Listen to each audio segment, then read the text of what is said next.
Welcome to the survival world. Forget your past. Forget your comfort. There's only one rule: survive.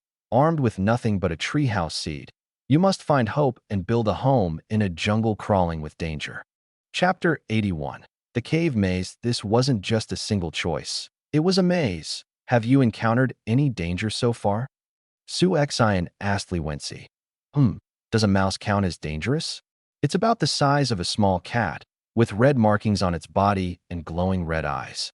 It tried to bite me, but I was wearing blue-grade iron armor, and it couldn't pierce me.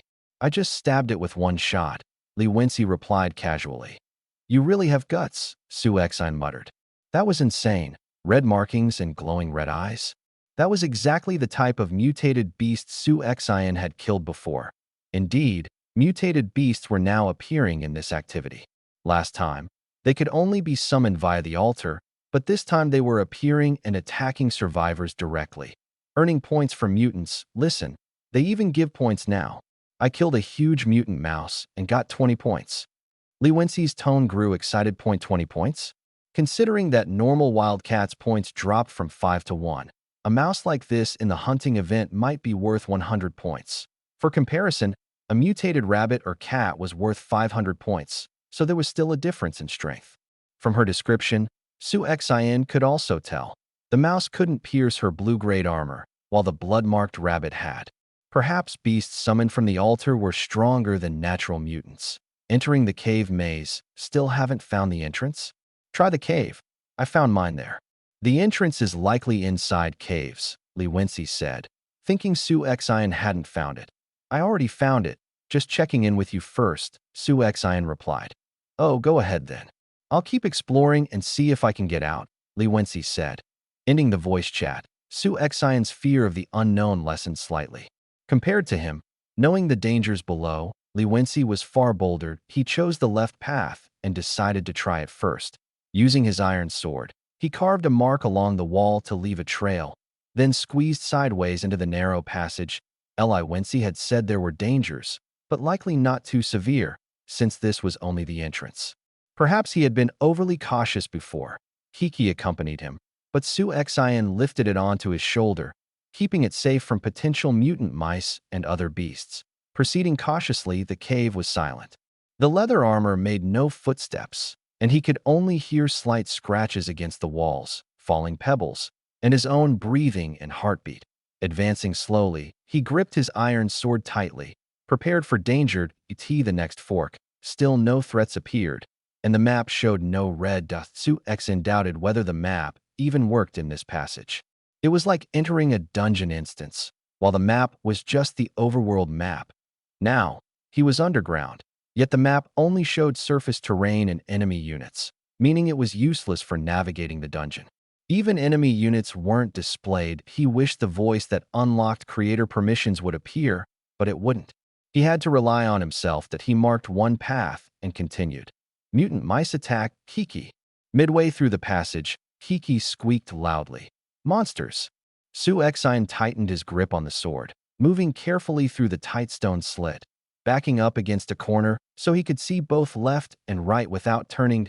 He drew his loaded crossbow, holding the trigger with his left hand and the iron sword in his right. Soon, he heard a squeaking from both directions. Glancing at the map, still no red dots. Typical, he muttered, frustrated. The squeaks grew louder.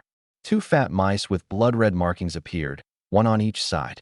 They were the size of a cat, but far plumper than a slim cat. Without hesitation, Sue Xian fired the crossbow at the left mutant mouse. In the narrow space, it had no room to dodge. The bolt pinned it to the ground, wriggling and squealing violently. Kiki, the little panda, jumped down, rushing toward the pinned mouse. The right mouse leapt at Sue Xian. He sliced it in half with his iron sword, effortlessly cutting through. Mutant mouse killed.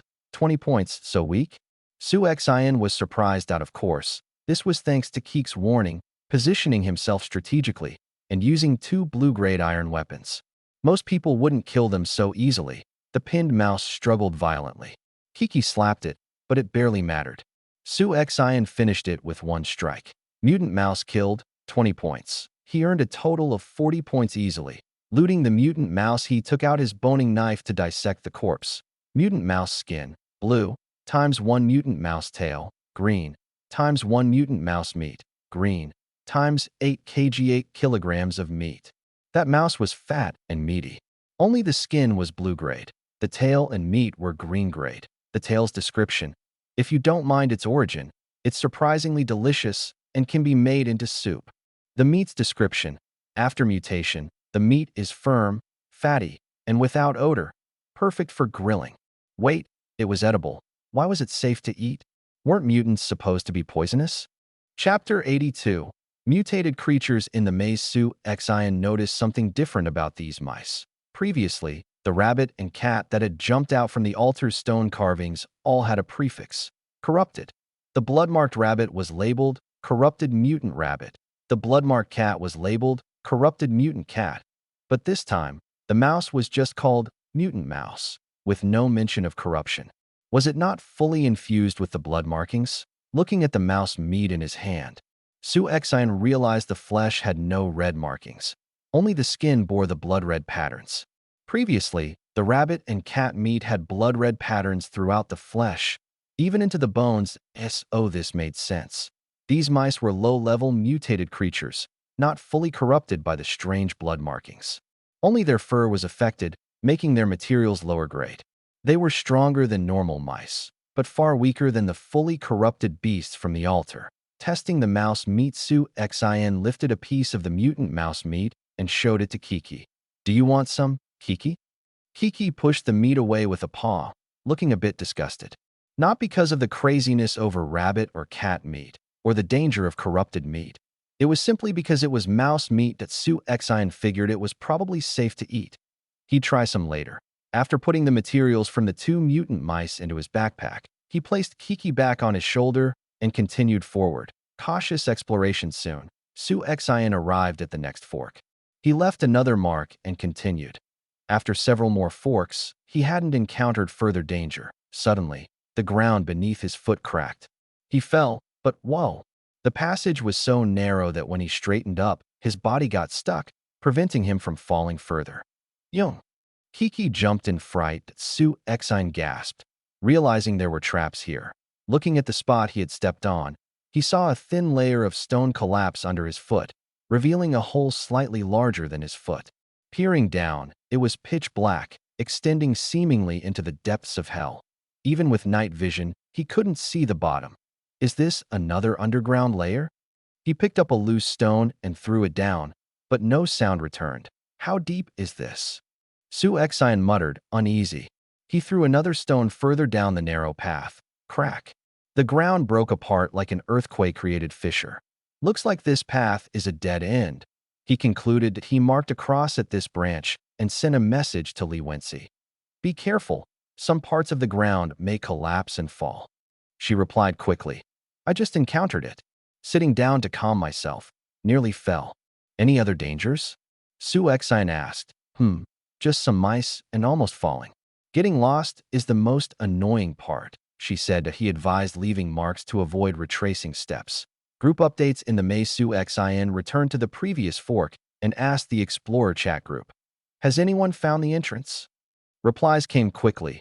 Zhao Xiaochuan. Found it, a small slit with strange sounds. Wang Lei. Found it too, inside a cave. Wen Guixin. The slit is so narrow.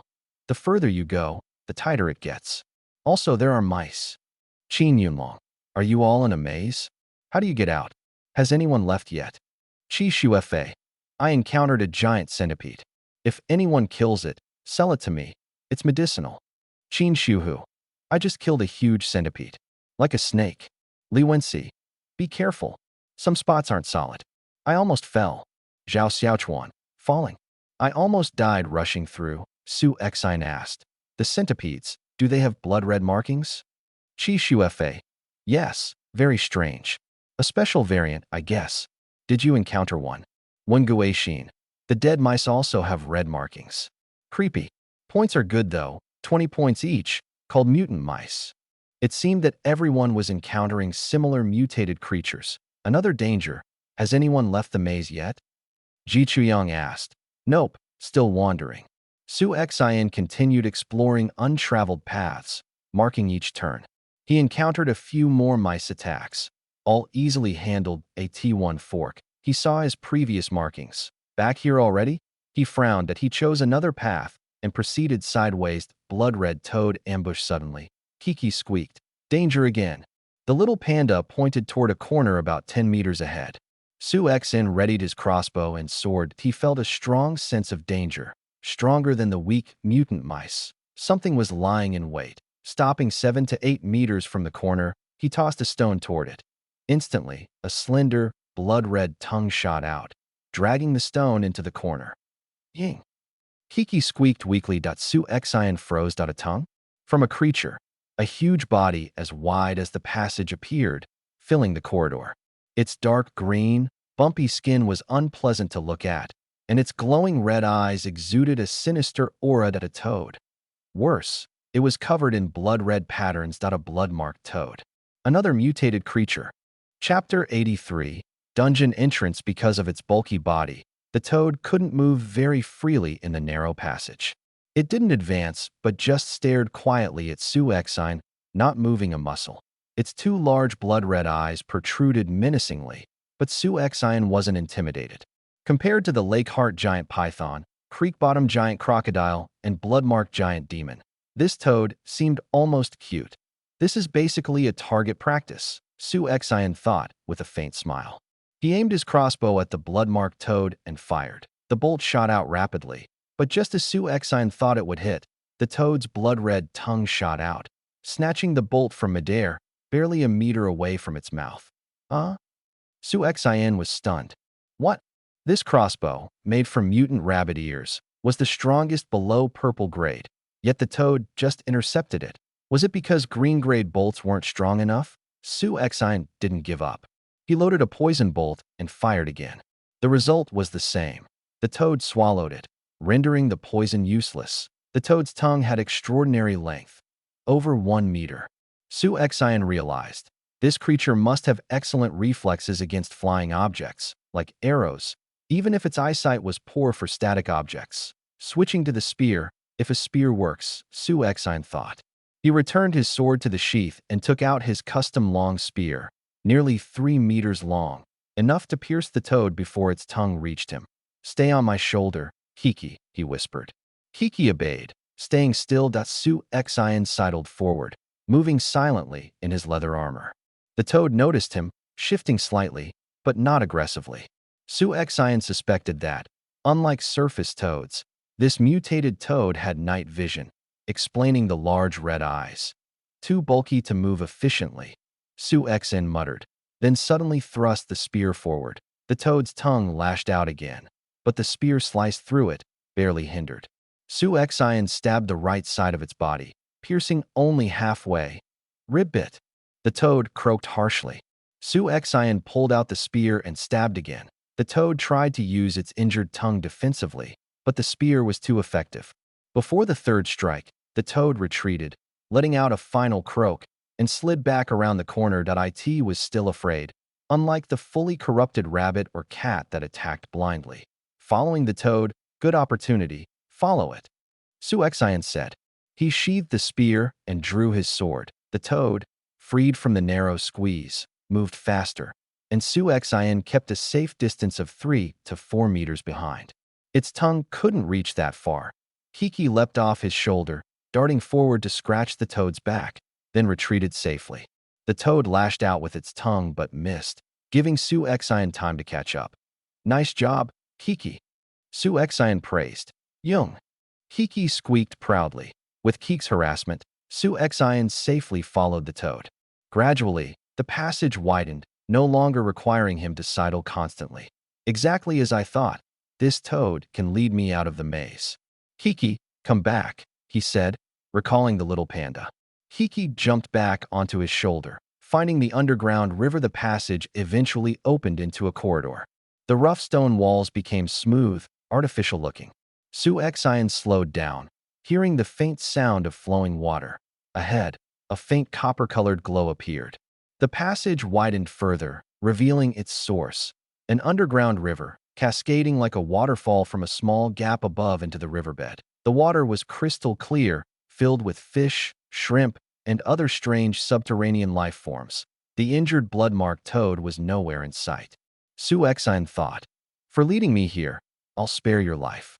The dungeon entrance following the river, Su Exine approached the glow. At the end of the path stood a giant copper door. The river flowed past the left side of the door into the distance. Su Exine could go no further on land. To continue, he would need to follow the river underwater. The door was about 5 meters tall, fan-shaped at the top, double-leafed, with door rings, the classic look of a dungeon entrance. Congratulations, survivor!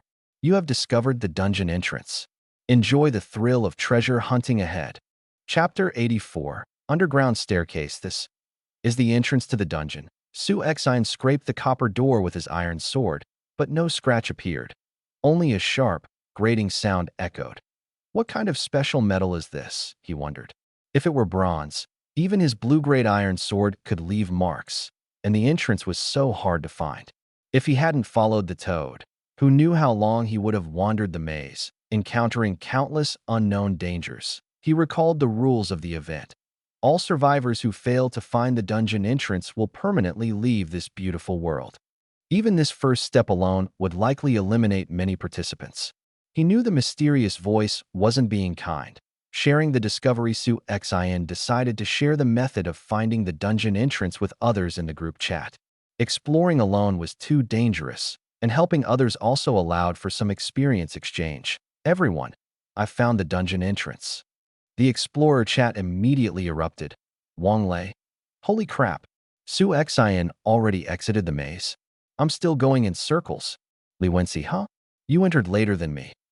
FW. I don't want to try anymore. Quickly tell me how. Ji Chuyang, you exited? My passage is widened. Maybe the entrance is ahead. Su Exine. Then it must be correct. The right path is indeed wide. Wen Guixin, how did you find it? I've been circling and killing so many mutant animals. Su Exine explained his method. Others discussed the underground river and the strategy of following aquatic creatures rather than fast-running rats. Su Exine sent the same advice to the regional channel, warning that finding cracks in the cave doesn't mean finding the dungeon entrance, and briefly described maze dangers. Entering the dungeon standing before the massive dungeon door, Su Exine ate some fruit to restore his stamina after the maze's exertion. Feeling energized, he grabbed the door ring. Kiki, is there danger behind this door? He asked, sidling to avoid facing the crack directly. Kiki shook its head. Taking a deep breath, Su Exine pulled with all his strength. The metal screeched painfully, and the door slowly creaked open, a cloud of dust falling on him and Kiki. Bleh. Su Exine spat out dust but kept pulling. Finally opening one side fully, a pungent, musty smell wafted out. Different from the red mist, more like damp, moldy bedding. Inside was a long stone staircase, descending endlessly into darkness.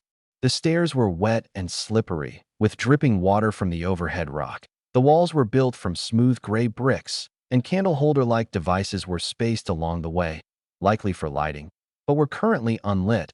Leaving the staircase in darkness, Su Exine noted.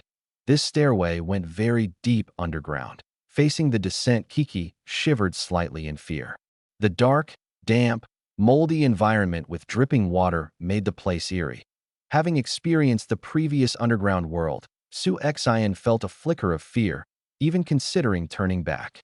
But curiosity and the desire to explore quickly overcame his hesitation. Throwing a stone to check for traps, finding none, he stepped inside. Splash! His foot hit the wet steps. The slippery stairs required careful sideways stepping to avoid falling. Kiki jumped down and ran beside him. Helping to navigate the stairs safely, a gust of wind came from deep in the staircase, and orange firelight appeared at the far end. What's going on? Su Exine paused. The candle holder devices along both sides suddenly lit up, sending a gusty, musty wind toward him. Then, the door slammed shut behind him. Kiki clung to Su Exine's leg. Startled, Su Exine tried to push the door. It wouldn't budge. They're cutting off the way back, he muttered. There was no turning back now. Deeper into the staircase, they descended carefully. The only sounds were Su Exine's footsteps splashing in puddles, water dripping from above, occasional crackling of the mysterious fuel burning in the candle holders. After hundreds of steps, the staircase still seemed endless. Su Exine had to step sideways carefully, water dripping onto him constantly. Kiki ran ahead, paused, then waited for him repeatedly. After several minutes, Kiki suddenly ran back, tugging at Su Exine's pants, pointing upward, and squeaking softly. "Eh." Su Exine squinted. Up ahead, something was hanging above the stairway. "Stay close, Kiki. Don't run ahead," he ordered. After proceeding a bit further, Su Exine could clearly see what was hanging. Whoa, such huge bats? And so many of them. Chapter 85. The bat swarm. Looking at the huge bats hanging upside down above the passage, Su Exine's teeth chattered slightly. The distance between him and the bats was no longer far. Fortunately, the lit candle holders on both sides hadn't disturbed them. They remained motionless, clinging upside down. Each bat had faint blood-red patterns on its body. The markings were lighter than those of the blood-patterned toad that had guided him before, but their sheer number made them intimidating. Even if they weren't mutated, Su Exine would still be uneasy.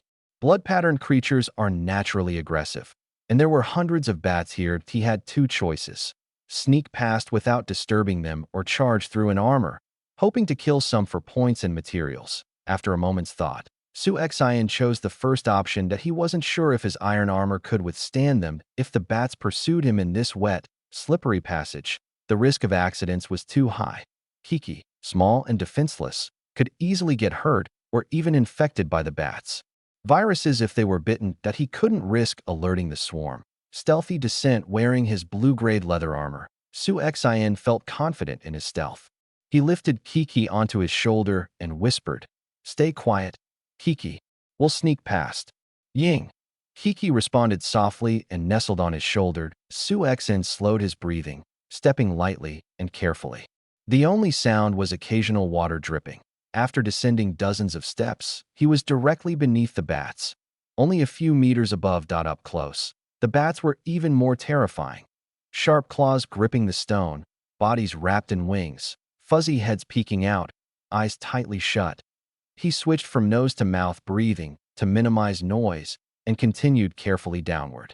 The bats covered a stretch of passage over 100 meters long, and as mammals capable of flight, they carried viruses extremely dangerous to humans: Ebola, rabies, various coronaviruses, and even ancient viruses unknown to humans. These viruses did not harm the bats, but could be fatal to other mammals. Su Exine did not want to get bitten. He carefully chose dry steps, preventing his armor from scraping against puddles, and slowly moved into the center of the swarm. Kiki buried her head in fear. The trap is triggered suddenly. A bat above shifted slightly, its claws scraping the stone. Su Exine froze, holding his breath. Fortunately, the bat resumed hanging motionless. He exhaled softly and continued downward, now able to see the staircase exit. Less than 100 meters ahead, another massive door like the dungeon entrance, closed and seemingly waiting. Su Exine's breath quickened slightly.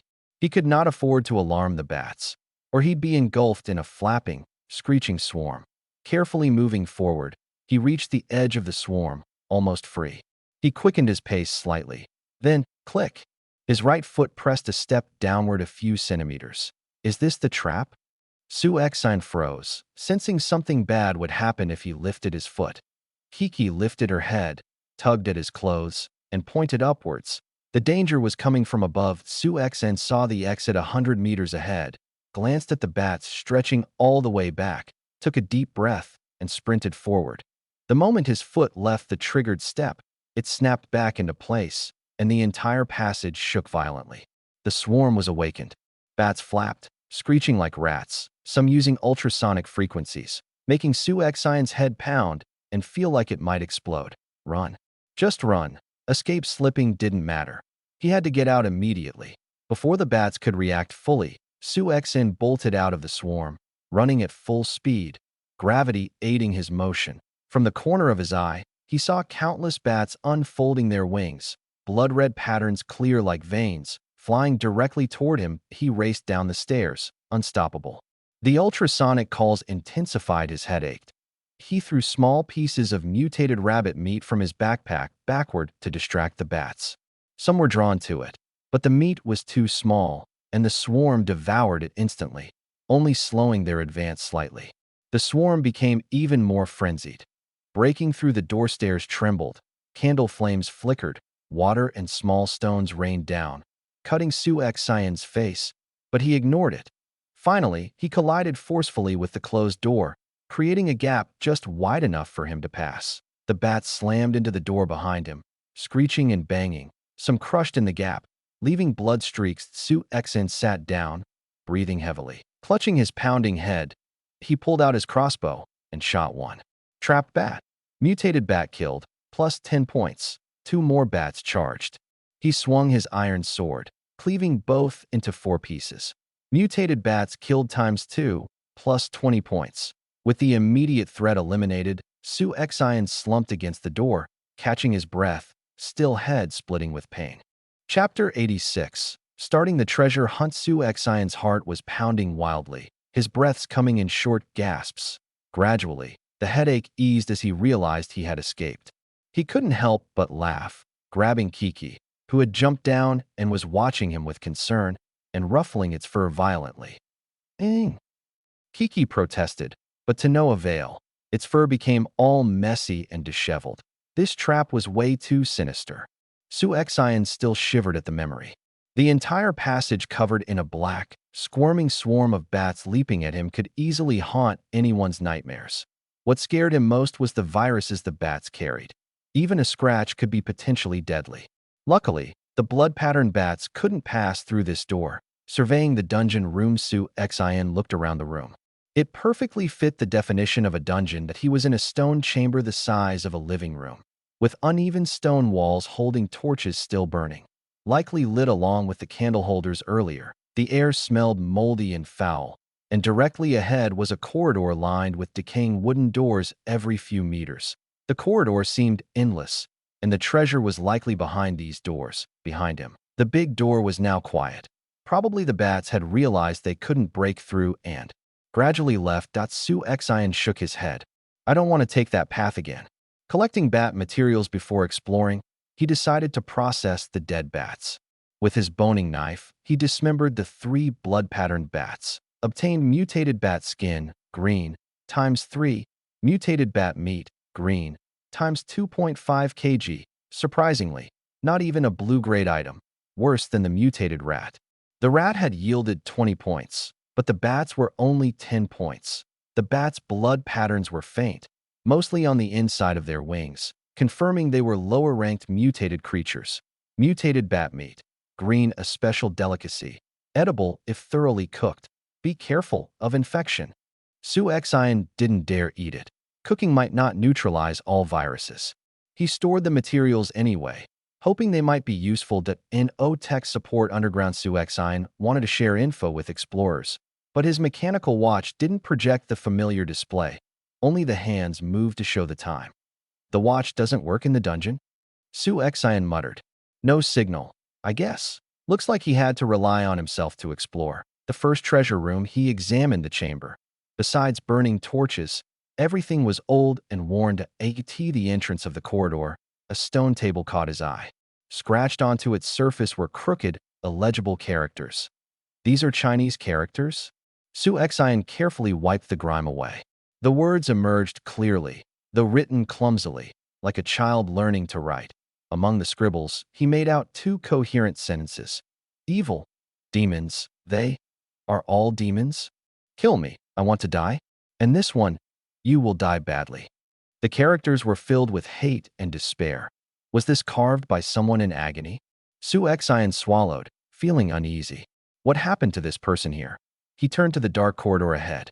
Unlike the torchlit room, it was pitch black. Without night vision, he couldn't see a thing. Even torches would only illuminate a few meters, making the corridor extremely eerie. Investigating the wooden doors. See those doors, Kiki? Su Xian pointed. Kiki, still pawing at the carved marks on the table, lifted its head to look down the corridor and shook its head. Su Xian relaxed slightly, trusting Kiki's sense of danger. Though he remained cautious, he picked up Kiki, sword in hand, and entered the corridor. The nearest decayed wooden door was only a few meters away. Su Xian pushed lightly, but it didn't budge. It was locked. Ying. Kiki called out, but this wasn't a danger alert. Treasure. Su Xian's eyes lit up. He walked further, observing a few more doors, all locked. No choice but to break them. Returning to the first door, Su Xian kicked it forcefully. Bang! The door splintered, releasing a foul, moldy stench. Two broken wooden pieces fell to the ground. The door had been latched from inside. Inside the first room, a stone table, a stone chair, a stone humanoid statue sitting on the chair. Su Xian frowned. Alert. The statue emitted green light, indicating a green-grade item. It depicted a male Eastern face, incredibly lifelike, posed as if writing, but no pen in hand. It looked as if the person had been turned to stone mid-action. Su Xian noted the statue might not come alive like the altar statues he had seen before. The contract for a mutated beast, though the statue's right hand was empty. The left hand held 3 papers. Glowing green. He took the papers. Frowny face. Mutated beast contract. Green can contract a low-level mutated beast, making it obedient. A contract for a mutated beast. Could this be the dungeon treasure? Mutated beasts weren't necessarily stronger than normal beasts, like the rats, toads, and bats he had encountered, but they had unique abilities. Mutated toads' tongues could intercept projectiles, even near-purple-grade crossbow bolts. Mutated bats emitted ultrasonic sounds, overwhelming even Su Xian's mental buffs. These beasts might not be strong in raw power, but could play unexpected roles. Su Xian looked at the stone statue again. Could it be that the statue itself wrote the contract? Chapter 87. The humanoid statues. Su Xian carefully examined the statue before him. Its clothing was elegant and tidy, like that of an elite from high society. The statue maintained a writing posture, as if the contract he had just found had been written by this figure. Looking around the room, besides the stone statue, a wooden table, and a chair, there was nothing else. It was a sealed stone chamber with only one door and no windows. Other than the green glow from the statue, there were no graded items in the room. After a moment of hesitation, Su Xian reached out to touch the lifelike statue. Humanoid statue, green, a mysterious statue, seemingly imbued with a strange vitality. Upon reading this description, Su Xian jerked his hand back. Vitality? Does this mean the statue might come to life? Kiki was startled by Su Xian's sudden movement. It jumped onto the statue's head, clawed at it, then tilted its head at Su Xian as if to say, "See? It's fine." Su Xian picked it up immediately. "Don't move. This thing might come alive." Ying. Kiki looked puzzled. A stone statue could move? Su Xian recalled the broken door latch. It had been inserted from inside the room, but the only thing inside was this statue. Who had placed it? The thought made him shiver. He slowly stepped out of the room, leaving the door slightly ajar after having broken the latch. Why it cannot be carried at first, Su Xian thought this statue was similar to the statues in his treehouse, which he could carry around. But the treehouse statue was called humanoid sculpture, whereas this was humanoid statue. He tried to put it in his backpack, but it didn't work. Is it because it has vitality? Can a backpack not hold living things? But is this thing really alive? Goosebumps ran down Su Xian's spine. He took one last look at the closed door before moving on. The second room. Walking a few meters down the corridor, Su Xian reached the second door. This time he didn't kick it directly, instead pressing his foot and pushing gently to make less noise. Sure enough, the decayed latch snapped and the door opened. Inside, Su Xian frowned. Another statue? The room had only a bed, and on it lay a stone statue of a woman, eyes closed, appearing asleep, facing the door. Even as a statue, her beauty was apparent. She wore elegant sleepwear, and despite the decayed wooden bed, she exuded nobility and grace. Unaffected by the room's darkness and decay, to be why her pillow lay a shimmering blue ring. Su Xian carefully picked it up. Frowny face. Mutated beast ring. Blue can store 5 tamed low-level mutated beasts. Only mutated beasts. Remember to feed them, or they will starve inside. A ring like a pokeball for mutated beasts. Before entering, Su Xian had wished for a tool that could store living creatures, and now he found one. Though it couldn't store Silver King, only mutated beasts. He touched the statue again. Frowny face. Humanoid statue. Green, a mysterious statue, seemingly imbued with a strange vitality. The description was identical to the male statue. Point two strange statues, two tools related to mutated beasts. What was this dungeon before? Why were some uncorrupted mutated beasts present? And why could he find a beast contract and a storage ring? Who was the person who carved the agonized message on the corridor's table? Could this have been a mutated beast breeding or experimentation site? Su Xian didn't place the ring in his backpack, instead wearing it on his hand. If we encounter mutated beasts later, I can try to tame them. The room was otherwise empty. He exited and closed the door. A glimpse that chilled him as he closed the door. Su Xian suddenly felt a chill. Kiki, when we entered, the statue's eyes were closed, right? He asked. Ying. Kiki nodded clearly. Yes, the eyes were closed. But moments ago, had Su Xian seen the female statue's eyes open? Was it an illusion? Biting his teeth, Su Xian drew his iron sword. Reasoning that fear comes from the unknown and insufficient firepower, he reopened the wooden door. The statue remained side-lying, eyes closed, a relaxed but elegant posture. Did I just imagine it? Su Xian muttered, staring intently. Seeing nothing change, he closed the door again, convincing himself. It was just stress-induced hallucination. He remained cautious, keeping the door slightly ajar behind him in mind. The third room. At the third door, Su Xian pushed his foot and entered. Another statue. This time, it was a young boy, around 7 or 8. That the room was empty, no furniture. The boy statue held a red pinwheel, posed as if running. Unlike the statue, the pinwheel was real. The boy's features resembled the male and female statues, suggesting a family connection. That Su Xian, still skeptical of the statues being real people, took the pinwheel. Frowny face. Red pinwheel. Blue generates special airflow and scent when spun, attracting low-level mutated beasts. Maybe mutated beasts also like toys. Another tool related to mutated beasts. It seemed to form a complete set: attract, contract, and store. However, all three items specifically mentioned low-level mutated beasts. How low is low-level? The blood-patterned bats and toads? Or even the sacrificed blood-patterned rabbits and cats at the altar? The fourth room. Su Xian exited and walked deeper. The first 3 rooms were spaced far apart. After 10 meters, he reached the fourth door. It was simpler and more rudimentary than the previous 3. A gentle push revealed it was unlocked. He could open it directly. Chapter 88. The Survivor's Relics. The door was unlocked, easily pushed open with a gentle shove. Su Xian looked inside the stone room. This time, there were no humanoid statues, and he breathed a sigh of relief. He didn't want to see another statue. It was way too eerie. This room was much smaller than the previous 3. It was empty, except for an old chest in the center, with a rusted lock hanging from it. Only a chest in the whole room. This really looks like a trap room from a game. Su Xian muttered cautiously. He didn't enter immediately. Instead, he threw a small stone inside. Nothing happened.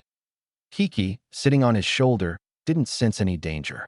Seeing Su Xian's caution, it jumped down into the room and turned to him with a ying, signaling that the room was safe. This little guy. Su Xian shook his head and stepped inside. Opening the first chest, the chest was locked with a rusty lock. Su Xian didn't have a key, nor did he care to look for one. He drew his iron sword and sliced through the fragile lock with a single strike. Click. The lock snapped off and fell to the ground. No need for a key. Brute force works miracles.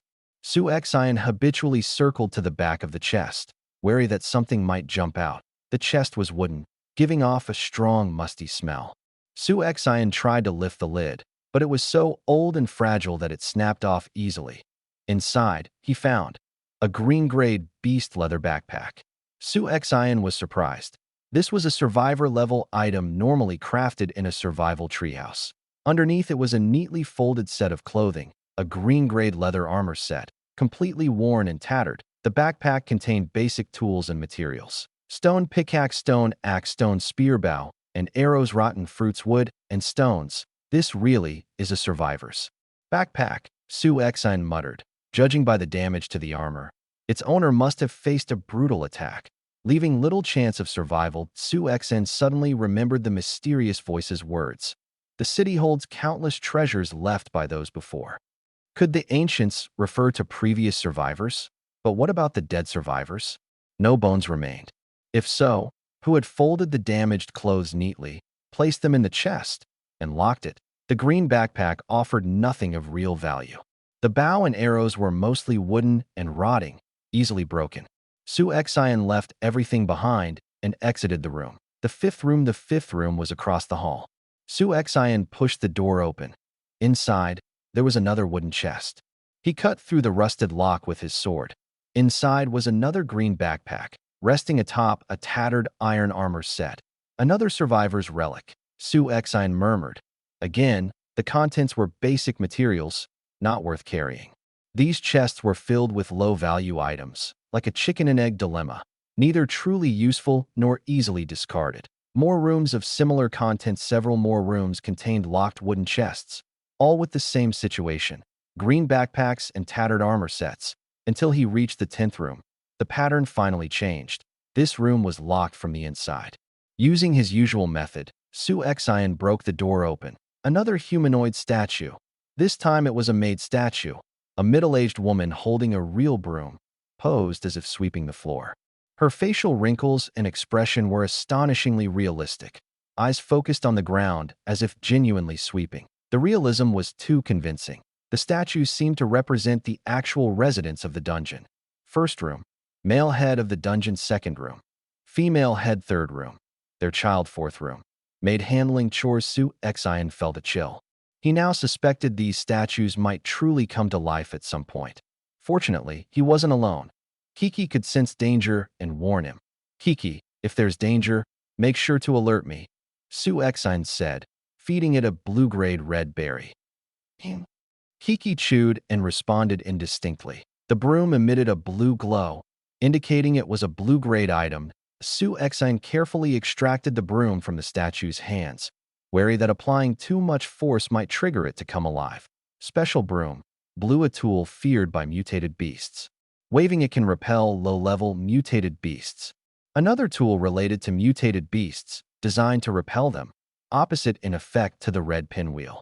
This dungeon clearly had tools for taming, attracting, and repelling mutated beasts, a complete set that Su Xian placed the broom in his backpack, confident it would prove highly useful in this dungeon. Discovery of a valuable blue-grade backpack. The next few rooms were again locked chests, containing basic green-grade materials, nothing special. Finally, Su Xian opened a chest emitting a blue glow. Inside, blue-grade backpack, blue-grade tattered leather armor set. Even someone equipped like this died here, Su Xian murmured. The backpack's contents were impressive. Blue-grade fruits, red berries, apples, oranges, still edible lumber, round logs and fine wood, perfect for his needs. Weapons, blue-grade iron dagger, iron spear, crossbow. The owner of this backpack could craft iron weapons, possibly a top-level survivor familiar with the dungeon's secrets, just like Su Xian. Or perhaps an ordinary survivor who had been in this world for a long time. Regardless, this person's overall strength was comparable to Su Xian's. Yet, even someone so skilled perished in this dungeon. Su Xian couldn't help but wonder about the dangers hidden here. Chapter 89. A large-scale experimental site. Wait, what's this? Su Xian picked up the last two cards.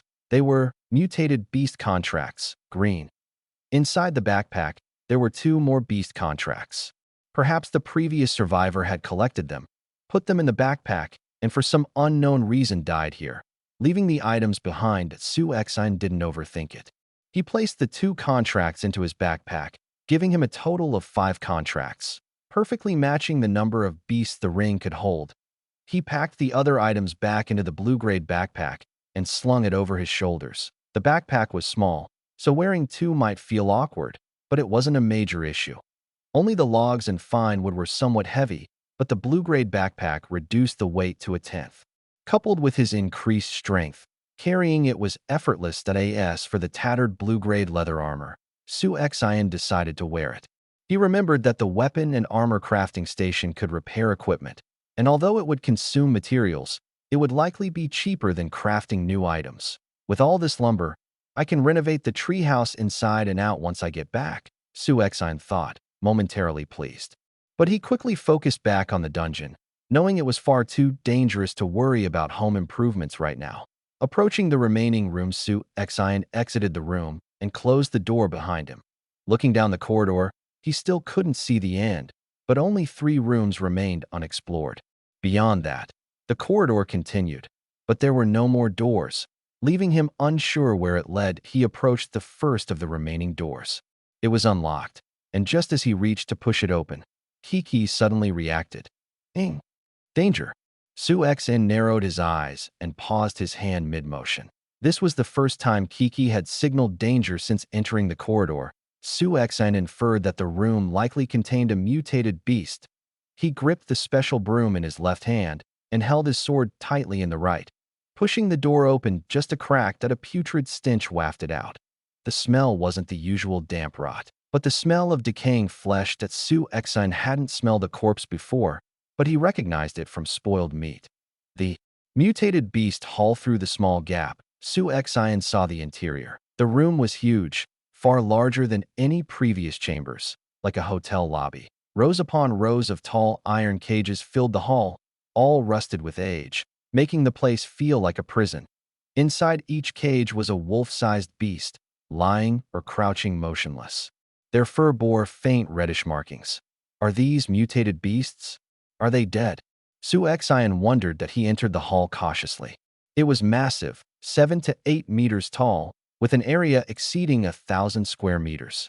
Only narrow paths of about 1 meter wide were left between the cages. The rest of the space was completely occupied. Su Xian pinched the iron bars of a nearby cage. They were so corroded that they bent with a light touch. The beasts were motionless, but didn't appear dead. Despite the stale odor, there were no signs of decay. Alive? Su Xian tensed if these beasts were indeed alive. The fragile cages wouldn't restrain them. He moved even more cautiously, circling the hall. He found nothing else besides the beasts. Were these beasts specifically bred? Su Xian pondered. I wonder if the contracts I got earlier can control them. The cages contained various types of beasts: carnivores, wolves, wildcats omnivores, wild boars, bears herbivores, deer, rabbits. After considering, Su Xian decided not to test the contracts yet. If he accidentally disturbed them all, the rusty cages wouldn't hold, and the beasts could escape. He exited the room cautiously. The room of mutated survivors. The next door was across the hall. Su Xian reached for the handle, but Kiki reacted even more strongly, tugging on his collar to prevent him from entering. He opened a slit in the door and peeked inside. What he saw made his pupils constrict. He covered his mouth, barely suppressing a shout. What monsters! On the floor lay more than a dozen human bodies, all posed differently. As if thrown there, Su Xian would not normally be afraid of dead bodies. He had already seen thousands die in this world. But these were different. The bodies had no clothing, but were covered in short red and white fur, reminiscent of mutated patterns he had seen before. Some wore tattered armor, while others had remnants of jewelry or clothing, hinting that they were once human. What? Mutated humans. And survivors. Su Xian recalled the words carved on the stone desk. They are all demons. Kill me, and I want to die. You will all meet a terrible end. This place isn't just breeding mutated beasts. It's experimenting on survivors, Su Xian thought, his breath quickening that he glanced back down the dark corridor. Only the distant chamber where he first entered had flickering firelight. All other doors remained as he had left them, showing no sign of monsters emerging.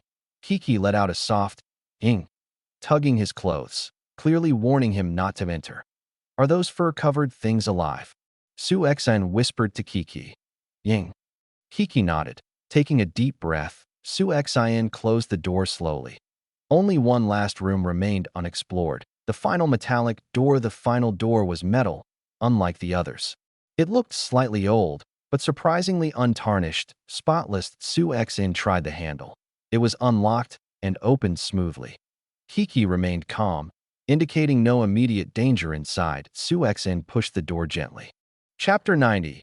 Unexpected situation. The door that looked completely different from the others led to a small storage-like room, but the items inside made Su Xian's eyelids twitch. The room was well equipped. A wooden table, chairs, a bed, and a wooden cabinet. The cabinet doors were tightly shut, and Su Xian couldn't tell what was inside. However, None of this immediately drew his attention. In the corner of the room, there was a metal device resembling a workbench. Its tabletop was circular, and the entire structure resembled an hourglass. The most unusual feature was a small vertical screen on the tabletop. Su Xian was very familiar with this type of workbench. A treehouse crafting workbench? Su Xian didn't expect to find a treehouse workbench here. Whether it was a synthesis station or a weapon/armor crafting station, all had a small upright screen to view crafting lists. This one matched that description almost exactly. There were no statues or mutated beasts in the room. Su Xian stepped lightly inside and approached the unfamiliar workbench, reaching out to touch it. Mutated Potion Synthesis Station. Blue can synthesize potions that mutate beasts. Seriously? Su Xian had found a tool that could turn beasts into mutated beasts. He immediately tapped the screen. A familiar interface appeared, but the station had only one crafting option: frowny face, mutated potion. Blue potion that makes beasts 100% become low-level mutated beasts. Requires 5 kilograms of contaminated mutated beast meat in 1 glass bottle. Using contaminated mutated beast meat, one could create a potion that guaranteed a beast's mutation. This contaminated meat wasn't from ordinary bats or rats. Su Xian had only obtained it from the blood pattern rabbits and cats he had previously killed. This meat was highly attractive to beasts, but extremely toxic. A beast consuming it might die, with only a tiny chance of mutating. The synthesis station, however, converted the mutation chance to 100%, albeit only into low-level mutations. This turned the previously uncontrollable effect of the meat into a controllable one. Su Xian could now create mutated beasts to serve him via contracts. This is perfect. He noticed the glass bottles used to hold the potions. He didn't recognize them. They were likely made from sand. Perhaps he could use a furnace later to make glass. Su Xian then glanced at the closed wooden cabinet next to the synthesis station. Habitually, he shifted his body to open it sideways. Whoosh! Clack!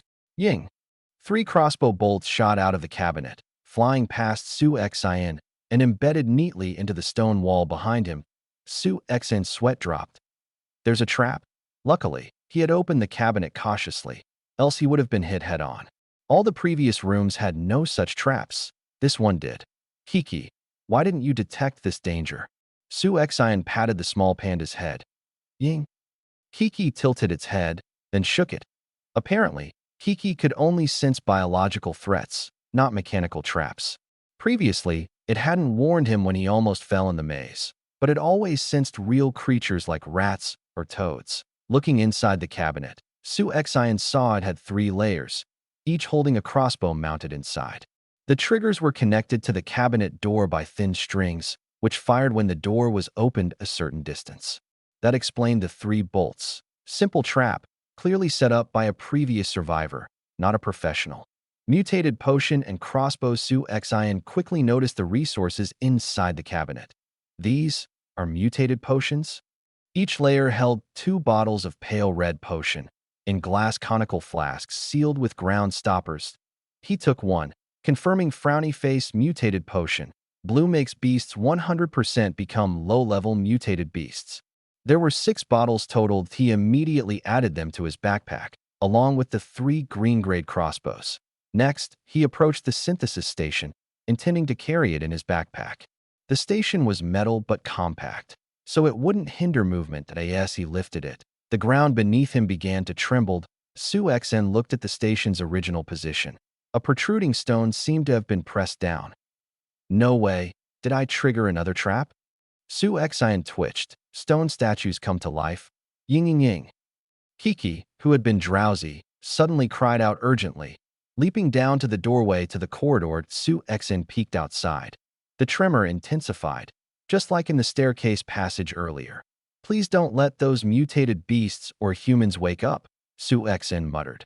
Then he noticed something at the end of the corridor. The first door he had opened, where the male statue was writing. The male statue stepped out of the room. It was alive. Although his body was still gray stone, his movements were natural, indistinguishable from a human. The male statue turned towards Su Xian. Su Xian's pupils contracted. Before he could react, the second door opened. The graceful female statue also stepped out, glancing at the male statue before turning towards Su Exin. Stone gargoyles. Su Exin blurted. Both statues glowed with blue light. They were green-grade statues before, but awakening had elevated them to blue-grade. Su Exin's detection ability couldn't normally assess living beings. He usually estimated monster strength by red dots on the map. Yet these moving statues emitted a grade glow. What exactly are these statues? Kiki climbed back onto Su Exin's shoulder, baring its teeth at the approaching stone gargoyles. However, the two statues didn't charge to attack. They exchanged a glance and slowly approached Su Exin. Su Exin ready to crossbow to shoot. Don't attack. We mean no harm. Despite the distance, Su Exin clearly heard the female statue speak. Her voice was gentle and warm, calming his nerves. Wait, the stone gargoyles can talk and communicate.